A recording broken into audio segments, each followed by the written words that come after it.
Hello, this is Larry with No Shame Ministries, and this is your mental health moment. And we are right in the middle of a series on change.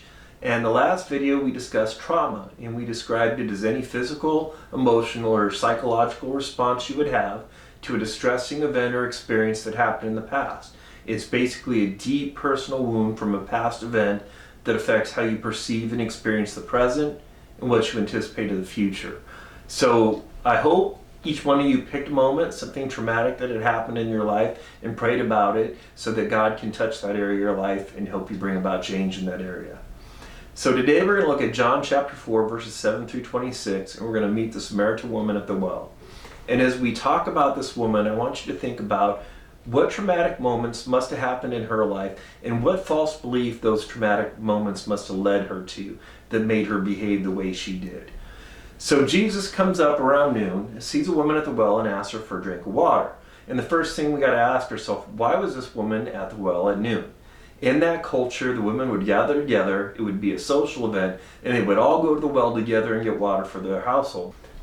But this particular woman was getting water all by herself, alone and isolated.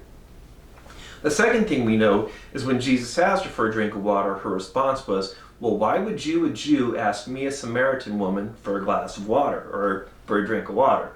And you notice there's a little bit of attitude there. And in this culture, there was racial inequality.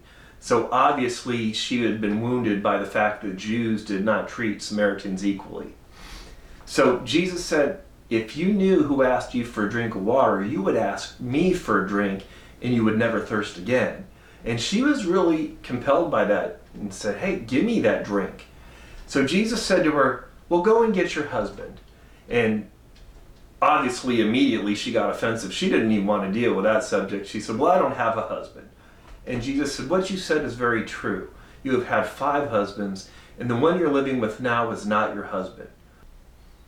She says to him, surely you're a prophet, but when the Messiah comes, he will tell us everything.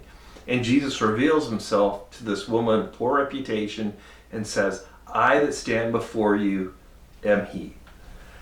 And the important thing to realize, we all have stories that we tell ourselves that lead to dysfunctional behavior patterns that ultimately become self-fulfilling prophecies in our life. This woman at the well did not just become this way.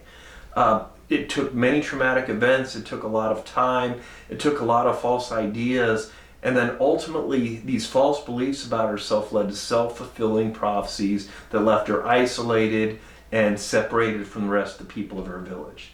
But see how Jesus didn't stop from getting to know her and revealing himself to her. So when we expose our pain to Jesus, Jesus can heal our brokenness.